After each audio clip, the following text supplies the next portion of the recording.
Jai Gurudev, tout le monde.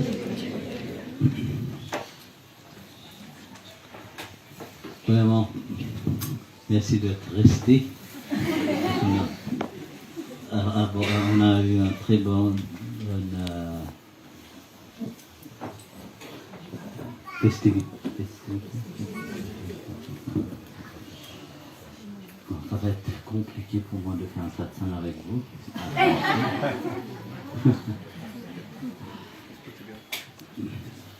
On a entendu le katha de Satyanarayana Swami. Et en regardant le visage des gens, en entendant l'histoire de Mudraj Maharaj, Mudraj Maharaj, mais j'essaie de le dire en français. Vous avez été choqués, hein? Mais c'est ça. Souvent, des fois, on aime la spiritualité qui est superficielle. Quand la spiritualité devient vraiment spirituelle, c'est la peur qui prend dessus. Et ça, j'ai remarqué, souvent des fois, c'est comme ça. On aime faire toutes les choses qui sont, jusqu'à qu'on peut nous faire plaisir nous-mêmes, on le fait. Et du moment que c'est trop pour notre petite mentale, on se sauve. Et ça, j'ai vu partout comme ça. Les gens aiment la religiosité. Ils aiment quand c'est facile. Mais tout ce qui est facile n'est jamais bien. Dans le mental, on pense que quand c'est facile, il n'y a pas de challenge, c'est parfait. En réalité, non. C'est le contraire. C'est ça que tous les saints disent. Mais comment on peut comprendre ça? Parce qu'on est tellement pris par tout ce qui est à l'extérieur. On entend les satsangs, on part écouter les satsangs, on part au temple, on part aux églises, on fait des prières, on fait des carêmes, on fait toutes les vœux, ce qu'on veut, on part dans toutes les places de pèlerinage à l'extérieur. Mais une chose que vous n'avez pas réalisée, le problème de la vie. Vous essayez de se sauver de ce problème. Quel est ce problème de la vie, hein? Tous les saints ont dit complètement, tout le temps ils ont dit ça. Il y a un seul problème avec la vie. Vous avez un seul problème qui vous éloigne vraiment de la réalité que vous êtes et le divin. Il y a un seul problème. Et vous n'avez pas beaucoup de problèmes. Mais de ce un problème, vous avez beaucoup de problèmes. Vous avez déjà étudié vos mental. Regardez comment vous pensez. Un pensée génère 10 pensées. Et de ces 10 pensées, vous avez encore d'autres 10 questions. C'est toujours comme ça. Parce que le problème, ce n'est pas à l'extérieur. Le problème, c'est l'arrogance. C'est cet ego qui est à l'intérieur de nous. C'est ça le problème de la vie. Et on aime cet ego. Et l'ego nous aime aussi très fort. L'ego ne veut pas nous laisser partir. La même chose que vous ne voulez pas nous laisser partir. Mais si en regardant tout ce que les saints ont dit, il y a une seule chose qu'on peut faire. C'est Tyag. Tiago veut dire se soumettre. Surrender. Sharanagati. Surrender veut dire soumettre. S'abandonner, excusez-moi, peut-être soumettre, c'est un peu plus effrayant.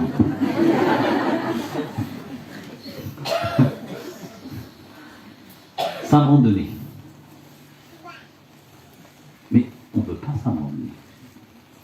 Parce que the I am, le moi,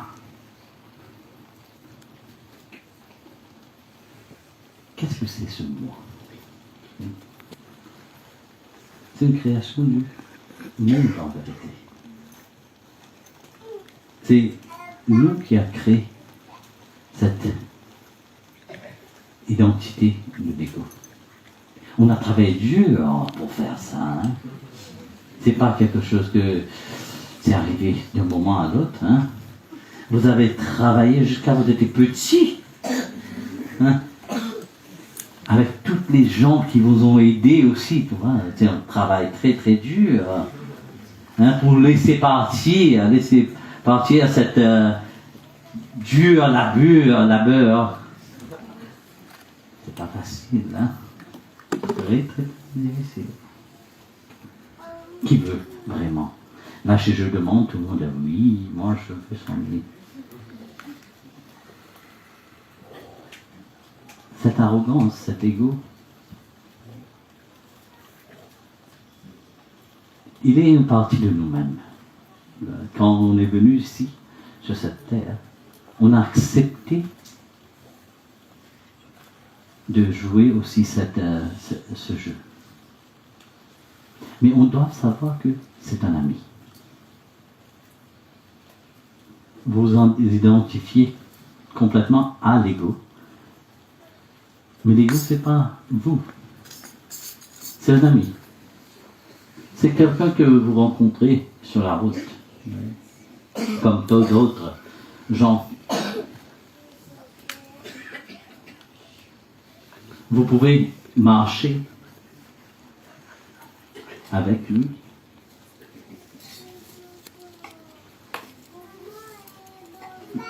Est-ce que l'ego vraiment voit quelque chose? Non. Il est aveugle. Il ne voit pas.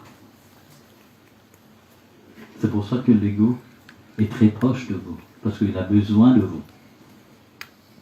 Pour pouvoir voir, pour pouvoir faire tout ça dans le monde.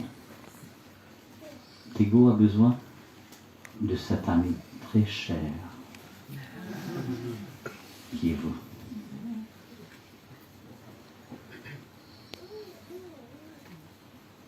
Et pour pouvoir vraiment aller au-dessus, c'est simplement l'abandon. Si on regarde Dhritarashtra, par exemple, on voit que dans le Mahabharata, comment il était?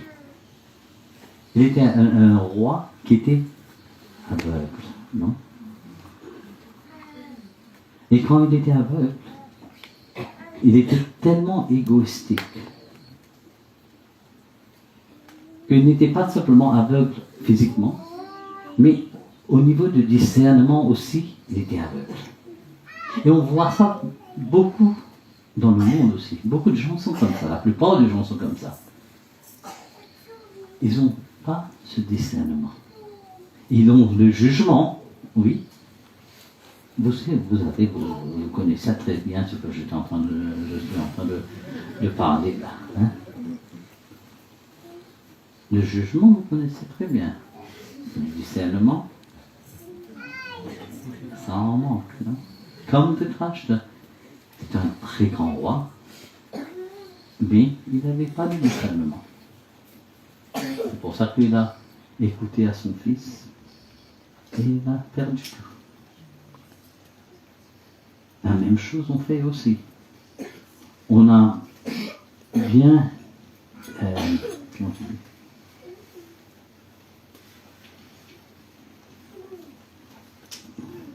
befriend. On a bien sympathiser avec l'ego. On ne veut pas le laisser partir. On pense que c'est un ami très très cher à nous. Même si on a des yeux, dû à cette rencontre avec l'ego, on est aussi devenu aveugle. On ne veut pas voir la réalité. Même si la réalité est devant nous, même si on le sait au plus profond de notre cœur, on ne peut pas le voir. Parce qu'on est aveugle comme cet ami aussi.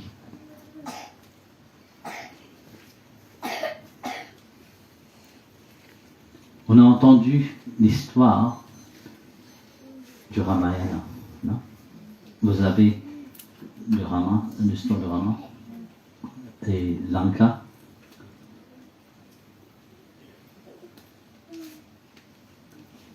Quand on regarde, Ravan avait 2 frères, non? Kumbhakaran et Vibhishana. Et Ravana, qui était tellement sage en lui-même, mais il ne pouvait pas se réaliser. C'était un grand dévot de Shiva. Il connaissait le Veda, il connaissait le Upanishad, il connaissait tous les textes sacrés par cœur. Il a maîtrisé tout ça. Il a tout maîtrisé à l'extérieur, mais il n'a pas maîtrisé lui-même. Une seule chose, qui est toute son intelligence. On dit que Ravana avait 10 têtes, pas vraiment 10 têtes, mais il était si puissant. C'était comme s'il avait 10 têtes. Il était si intelligent. Il était si puissant que même en partant au Kailash, il voulait inviter Shiva. Et Shiva a reconnu l'arrogance en lui. Pourquoi il voulait prendre Shiva pour apporter à Sri Lanka? C'est à cause de son arrogance. C'était pas par la dévotion. C'était par cette arrogance qu'il voulait le prendre. Et il disait à Parvati, je le ferai tout pour que je prends Shiva et je la porte avec moi. Et Shiva avait dit rien. Il dit, je suis toujours avec toi. Où tu es mon dévot, je suis avec toi. Il dit non, je veux que tu viennes avec moi. Mais Ravana ne pouvait pas voir. Il ne pouvait pas voir son ego. Il ne pouvait pas reconnaître son arrogance. Qu'est-ce qu'il voulait faire? Par sa force, il a mis sa main sous le siège de Shiva et il voulait le transporter. Il a mis les mains sous le siège de Shiva. Et quand le Shiva a vu que c'était pas arrogance qu'il a vu, qu'est-ce qu'il a fait? Il a mis simplement il a touché le bout de son orteil. Il a touché le bout de son orteil sur la pierre où s'asseyait. C'est tout. Et la main de Ravana s'est restée sous la pierre. Et il hurlait. Et à cet instant, il a réalisé que il ne pouvait pas prendre Shiva. Il ne pouvait pas forcer Shiva de venir avec lui. C'est simplement pas. Si Shiva veut venir, il peut venir par lui-même. C'est par la dévotion, par la foi. Et à ce moment, il a réalisé qu'il n'était rien. Par l'arrogance, il ne peut rien faire. Et il a demandé excuse à Shiva, il a composé le Tandava Mantra, le fameux mantra qu'on chante pour Shivaratri. Et en entendant ça, Shiva lui a béni. Mais si on regarde l'histoire, on voit qu'il ne pouvait pas, il était si accroché à cette arrogance, ahankar, que même il ne pouvait pas reconnaître qui était devant lui quand Rama était là.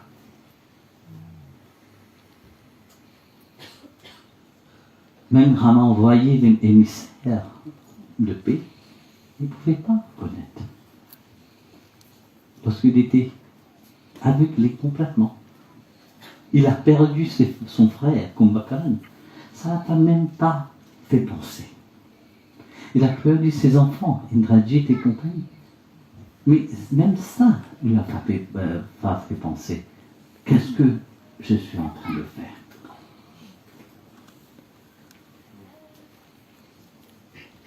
Et il s'est rendu, même avec toute cette intelligence qu'il avait, il ne pouvait pas vraiment voir clairement. Même avec toute la bénédiction, ce qu'il a, dû à cette arrogance, il ne pouvait pas. Kants, c'est la même chose. Il avait des yeux, mais est-ce qu'il pouvait reconnaître qui est devant lui? Est-ce qu'il pouvait reconnaître Krishna devant lui? Non, il ne pouvait pas. C'est pour ça qu'il a dû recevoir ce qu'il devait. S'il ne pouvait pas reconnaître qui est Krishna, s'il ne pouvait pas même reconnaître la force de Krishna. Quand Krishna est venu à Mathura pour la première fois, il a mis un gros éléphant fou devant pour l'accueillir. Et comme ça, il pensait que Krishna va être écrasé. Avant, il a envoyé plusieurs démons pour attaquer Krishna. Tout était tué. Mais ça ne m'a fait pas penser. Même s'il était très puissant, même s'il avait des yeux pour voir, mais il ne pouvait pas reconnaître la force de Krishna. On voit aussi Duryodhana, la même chose, non? Le Kaurava. Quand son père était aveugle, lui aussi était aveugle. Il ne pouvait pas voir. Il ne pouvait pas reconnaître qui est devant lui. Mais dans le Mahabharata, il dit, non? Il voit que tous ces... Quand les deux, Arjuna et Krishna étaient partis là-bas, et Krishna lui dit, qu'est-ce que tu fais? Tu sais très bien ce que tu es en train de faire, c'est pas bien. Il dit, oui, je sais, mais je ne peux pas le changer. Je sais très bien, parce que c'est beau ce que j'entends, non? Mais pour changer, je ne peux pas le changer. Et je ne le veux pas. C'est ça qu'il a dit à Krishna. Que je ne veux pas transformer. Même si c'est pas bien, je sais que c'est pas bien, mais je ne peux pas. Il doit voir que tous ses frères, tous ses oncles, son grand-père, tout le monde s'est fait anéantir. Toute l'armée complètement était détruite. Mais il était toujours aveugle de la vérité.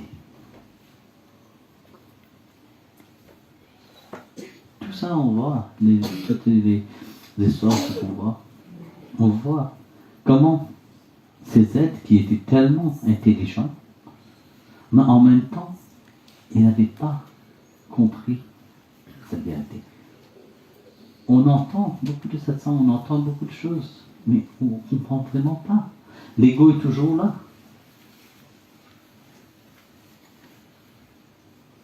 Quand cet ego devient si puissant, c'est ça qu'on dit que cette personne est aveugle. C'est pas physiquement aveugle, mais ils sont spirituellement aveugles complètement. Parce qu'ils sont aveugles de tous les sens en vérité. Ils ne peuvent pas entendre vraiment. Même si c'est clairement, des fois vous dites quelque chose de très bien, mais les gens ne peuvent pas entendre. il ne peut pas voir, même si la vérité est devant eux. Parce que l'ego a pris contrôle complètement. Et l'ego est devenu tellement complètement important dans leur vie qu'il ne peut pas transformer. De l'autre la même chose, je veux, je ne peux pas. C'est pour ça que le Sadhguru dit toujours de rester loin de cet ego. Il faut rappeler que cet ego est là. Et c'est la seule barrière qu'il y a entre vous et le divin. Entre le Atma et le Paramatma, c'est seulement le Ahankar. Cet ego qui est si puissant.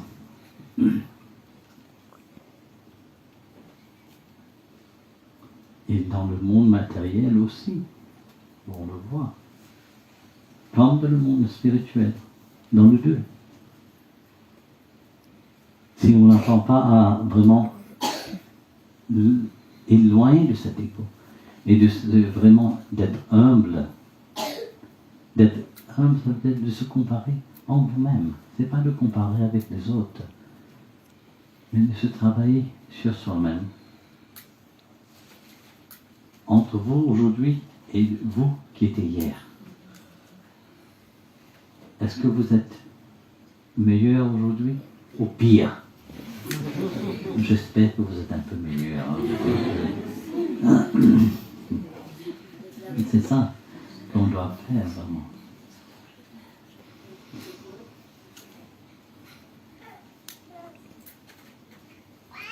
Et je regarde bien. En plus, on dit on veut laisser partir l'ego. On le voit qui se manifeste dans le travail. On le voit qui se manifeste dans la famille. On le voit que ça se manifeste avec les amis. C'est ça le problème, parce qu'on est tellement attaché à cet ego. Comment on peut le laisser partir? Il y a toujours cette...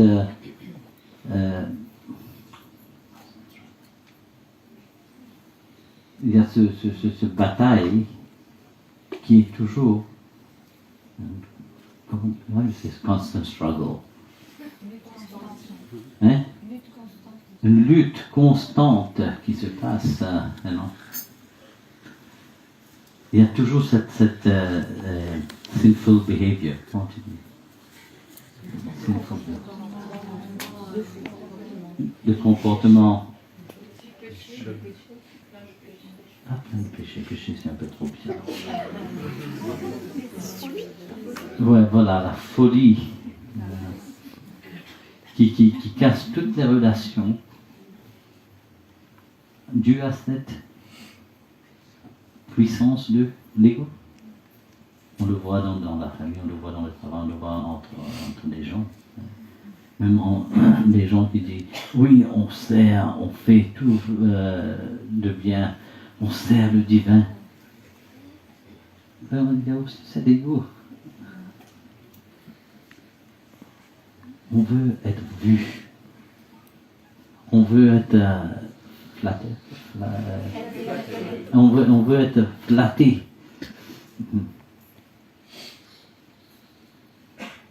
Et toutes ces des struggles, des difficultés qui viennent dans la vie de tous les jours. On laisse tout. Mais on ne peut pas laisser l'ego. On détruit toutes les relations. On fait la guerre avec tout le monde.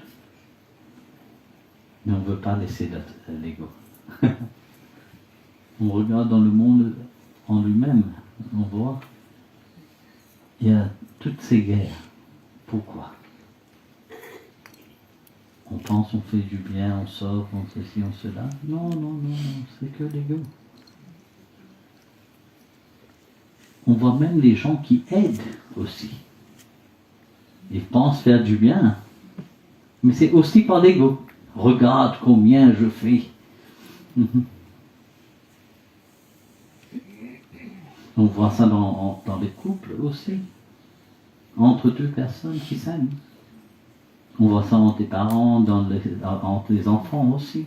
On voit ça dans l'école avec les students, les étudiants, le professeur. Il y a toujours cet ego qui entre. Hein.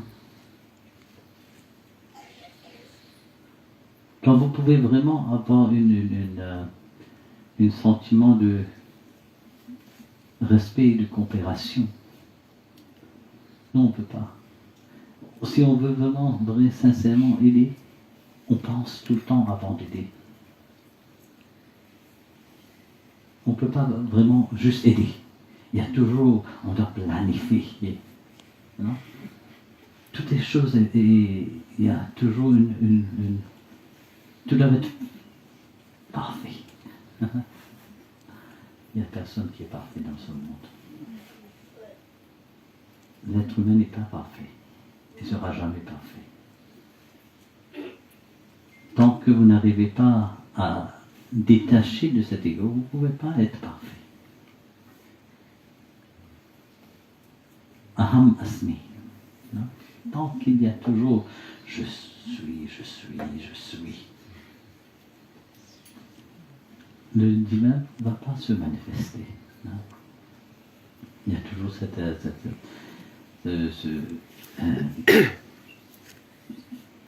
quand on voit quelqu'un qui a besoin d'aide, on veut aider, mais il y a toujours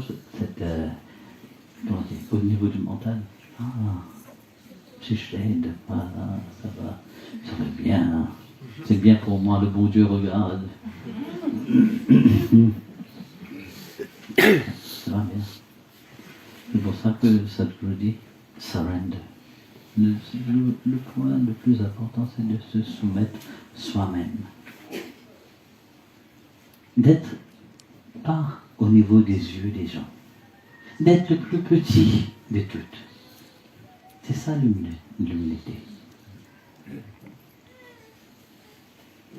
Tous ces sentiments, vous voyez, que les saints ont dit, d'être petit. Comment c'est dans votre mental? Si je dis, sois humble et sois petit. Non. Qu'est-ce que tu parles? C'est des petits ce qu'il dit là. Moi petit. Hein? Tout de suite, le mental a jugé. Hein? Juste à cet instant, juste en entendant que je dois être petit, l'ego a peur. Non, je ne peux pas être petit, je dois être grand, je dois être...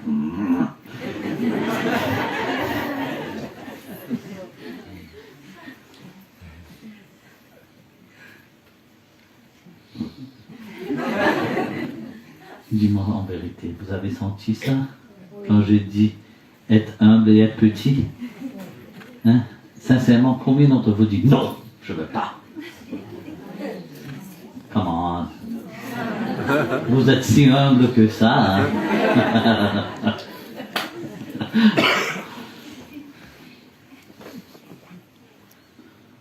Mais c'est ça le plus important. C'est que ça que les saints, la Gurata Separotam,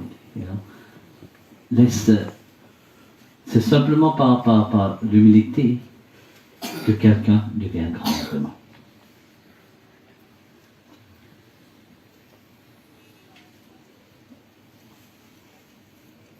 Et c'est seulement par cette humilité qu'on peut atteindre the lotus feet of Srihari.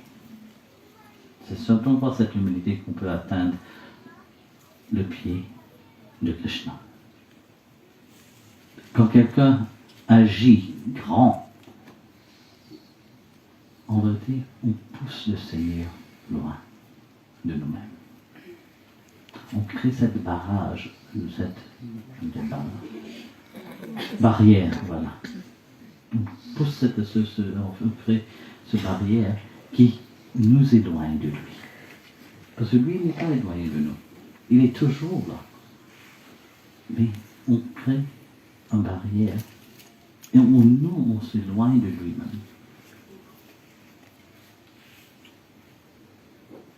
We have to become, on doit devenir comme un petit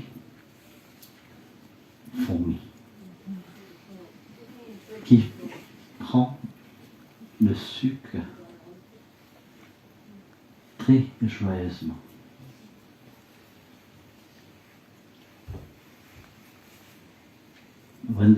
Quand le petit fourmi prend le sucre et part, même si un grand éléphant passe, est-ce que ça le dérange? Non, ça ne le dérange pas.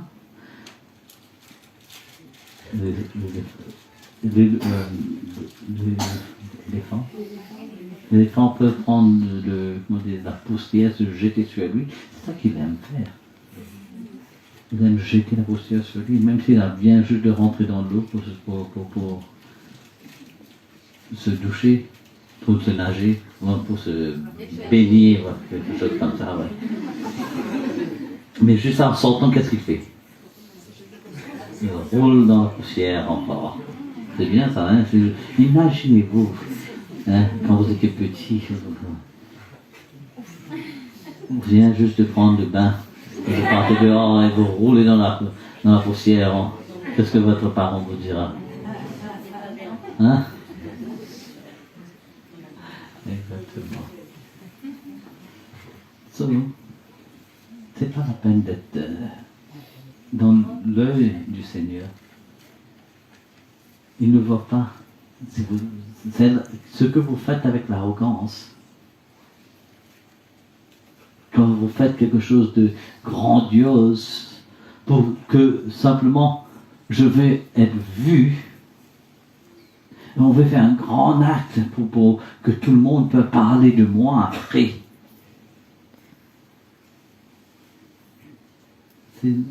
Ça n'atteint pas au même, comment dire, to the shadow of. Ça ne touche même pas l'ombre du divin.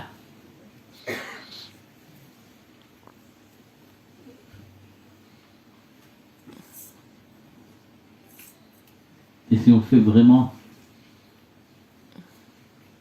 quand l'ego monte, on pense que oui, on est égaux au divin. On est égaux au Sadhguru, on est égaux au Bhagwan lui-même. Et c'est ça que nous éloigne vraiment. Quand on pense qu'on est si grand, c'est ça l'arrogance. Et les saints nous font rappeler constamment. Souvent des fois, quand il y a cette joie, cette comment dire, happiness. Bonheur. Et joy, c'est quoi? Joie.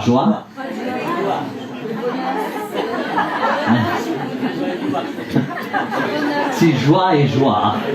Joie et joie. Et happiness et joie aussi. Bonheur. Maintenant, c'est bonheur.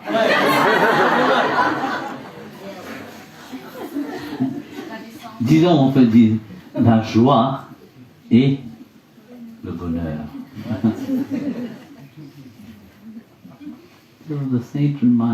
Les saints nous fait rappeler que la joie, le bonheur et le self-surrender,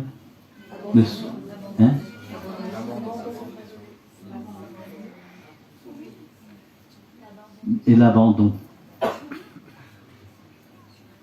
C'est pas à d'autres de le faire pour vous, c'est vous qui doivent le faire. Si quelqu'un est attrapé dans le web, dans la toile, voilà, la toile d'ego, la mort vient très vite à eux. Il vient chatouiller. Kabir dit,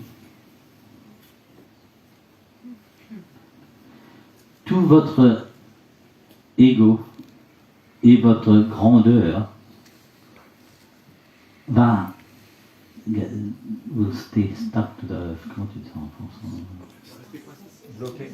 Ça va rester attaché à cette terre. Hein?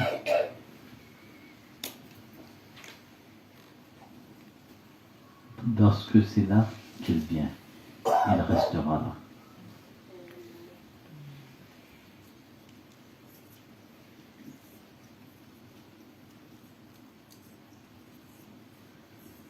Il dit que quand le dieu de la mort, Yamraj, va venir, il va presser votre cou très fort. Quand la mort vient, tout le monde disparaît. C'est pareil quand vous avez des problèmes dans la vie. Quand il y a la joie, il y a beaucoup de problèmes, beaucoup d'amants aussi, et des amis.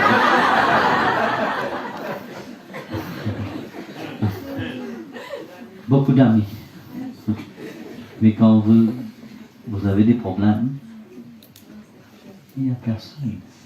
Il y a simplement celle qui est sincère qui restera avec vous. Les autres partiront. Les autres vont dire, oui, on t'avait dit.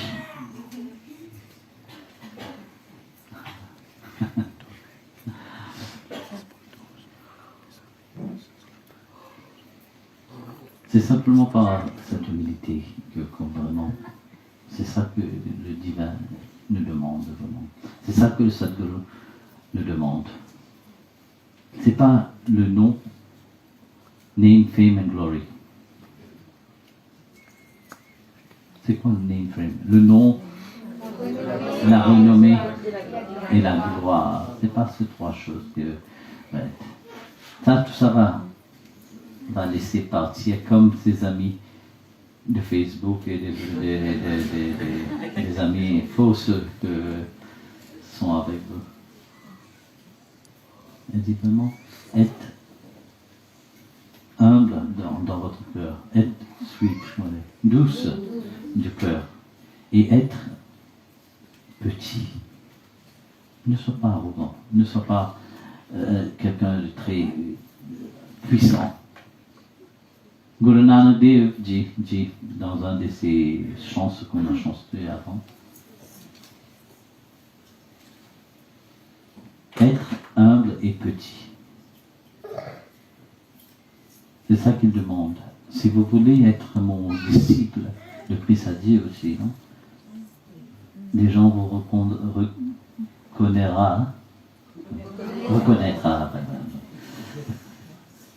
C'est pas l'amour ce que vous avez entre vous, pour chacun de vous.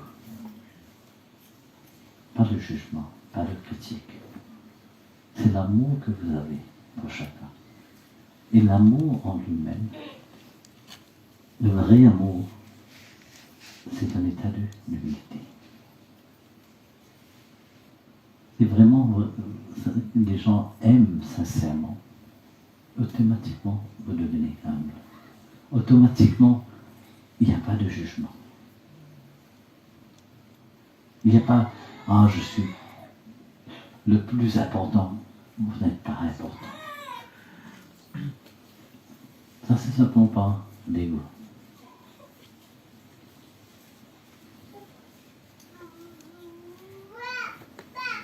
Et quand on est humble, on ne peut pas voir ce qu'on reçoit. On pense qu'on ne reçoit pas, mais en réalité on reçoit plus ce qu'on demande. C'est pour ça que quand on regarde les 5 ans, ils sont abandonnés complètement au divin. Le divin leur donne sans demander. L'histoire de Sudama est comme ça. Quelqu'un m'avait demandé, j'avais demandé aux gens, qui vous pensez est plus grand, Sudama ou Krishna?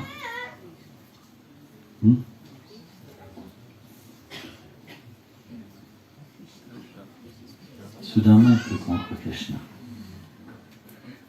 Vous avez entendu l'histoire de Sudama avant. Pourquoi il a mangé cette... Il ne voulait pas que son ami soit maudite. Non. Qu'est-ce que maudite, ouais. Comment, il y a d'autres mots pour ça? Non. Malédiction, voilà. Il ne voulait pas que son ami ait cette malédiction d'être pauvre complètement et d'être éloigné. Il a pris sur lui-même. Et quand il est parti voir Krishna, qu'est-ce qu'il a fait? Il a apporté un peu de riz, soufflé, que sa femme lui a mis dans un sari, un petit bout de son vêtement, très humblement. Il est venu. Et regardant la grandeur du château de Krishna, il a caché, il se sent vraiment, comment tu dis? Minable. Non. Voilà, misérable. Qu'est-ce qu'il va faire avec ce petit tonneau? Cacher ça. Et comme Krishna, c'est tout. Il dit, qu'est-ce que tu caches sous ton bras? Il dit rien. En premier moment, il savait pourquoi il est devenu pauvre, pourquoi il est venu le voir aussi. Mais Sudama ne lui a rien demandé. Il n'a même pas dit que je vais venir le voir, parce que Sushila, sa femme, lui a dit, allez voir ton ami qui est un empereur et qui va te donner beaucoup de richesses. Comme ça, on peut être riche. Non, rien. Il dit non. Parce que tu m'emmerdes comme ça, mais je vais aller le voir. Pas à cause que ça, j'aurai que de paix.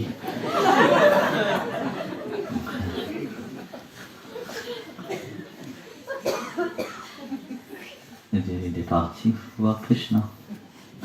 Puis là-bas, Krishna lui a accueillir.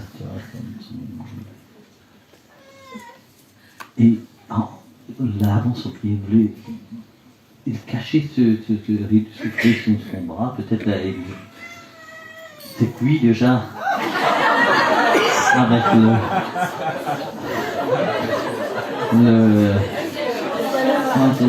souhait salé.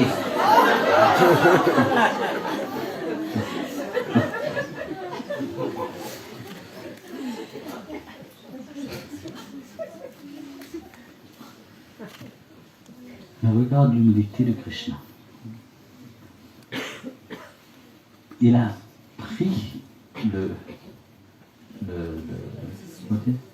le tissu, il a ouvert, il a vu que c'est de ressouffler, cuit, très chaud.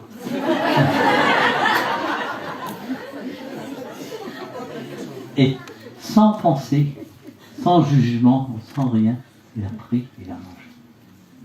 Vous allez faire ça, vous? Hein? Non, vous n'allez pas faire. Rama, lui, a mangé le fruit que Shabari, avec un don, goûté avant de donner à Rama. Elle a eu la grâce d'entendre le 9 états de dévotion par la bouche de Rama. Elle a atteint la libération. Sudama a donné et a pris ça. Il se sentait tellement mal. Comment Krishna a pu faire ça? Krishna a mis un poignet dans la bouche, deux. Quand vous voulez prendre la troisième, Rukmani, ça va. Arrête. C'est pas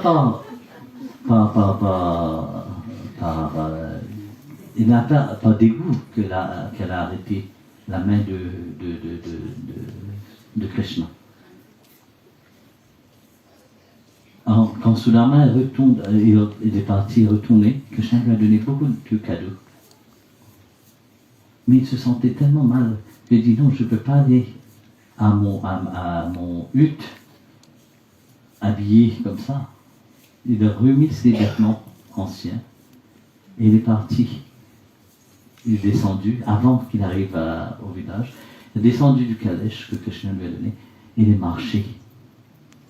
Et en arrivant devant sa maison, il voit le villageois, il voit la maison du voisin, tout pareil, mais en cherchant sa maison, il ne voyait pas sa maison. Mais dans le village, il n'y avait pas de grands châteaux. Mais en regardant dans ce petit hutte, ça se transformait en grand château. Et il voit que sa femme et ses enfants sont habillés comme des princes et princesses. Il ne croyait pas. Il vient, ils viennent vers lui. Il dit, tu rêves pas, c'est bien ta maison. Je suis bien ta femme. Et ça, c'est bien tes enfants. C'est pas du voisin.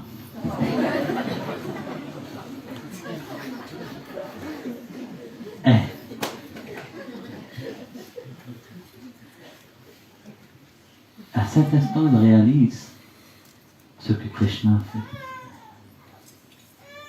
Premièrement, quand il a pris le premier poignet, il a donné toutes les richesses. Toute la richesse matérielle. Et deuxième, ce qu'il a mis, il a donné toutes les richesses spirituelles. Et si Rukmani ne voulait pas l'arrêter, il aurait donné toutes les richesses du paradis aussi à lui. Et c'est ça que Rukmani a dit, en arrêtant la main de Krishna, elle a dit, pour ça, il doit travailler. C'est pour ça qu'il a arrêté la main de Krishna. Et elle a dit, ça suffit, ça ils doivent atteindre par lui-même. Et à ce moment, Sudama a réalisé ce que Krishna a fait. Quelqu'un d'autre va être joyeux, yeah, maintenant je suis Krishna. Non. Sudama dit à sa femme, tu voulais la richesse, tu l'as. Moi je pars. Pour moi, c'est Krishna que je veux. Je ne suis pas allé là-bas pour lui demander quelque chose. Je suis parti parce que c'était mon ami, je voulais le voir. Et par sa grâce, il a donné tout. Je n'ai rien demandé, il a tout donné. Et je vais dédier ma vie complètement à lui. Il est parti dans la forêt. Et il a médité chez Krishna toute sa vie. Et c'est ça, quand on devient petit, le divin nous comble de tout. Quand on devient humble, il nous comble de son amour complet. Et il n'y a pas de différence entre son amour et lui. Il n'y a pas de différence entre son nom, je vais tel et lui-même. Et seulement ça qu'il demande, que vous deveniez humble du cœur. Et c'est simplement par cette humilité que l'amour s'épanouira de chaque cellule de votre corps. Et simplement quand vous êtes humble que vous pouvez atteindre le pied du Sadguru et du divin. C'est pour ça que le nom de Bhagavan, il est appelé comme Jagadish. Jagadish, ça veut dire celui qui gère tout. Quand on veut vraiment comprendre ça, c'est simplement quand on devient humble. Krishna et Jagadish. Jagadev, tout le monde. Et n'oubliez pas le prashad. Parce que le prashad aussi, c'est. vous voyez l'histoire, c'est une histoire pour vous faire peur, mais c'est pas vraiment pour vous faire peur. Simplement pour vous faire comprendre l'importance du prachad. Il n'y a pas de différence entre le prachad et Narayana. C'est la même chose que le Christ a dit aussi. Non? Prenez ceci est mon corps. Il a donné le pain, et ceci est mon corps, ceci est mon sang. Je veux dire, il n'y a pas de différence entre moi et ce qui est offert à moi.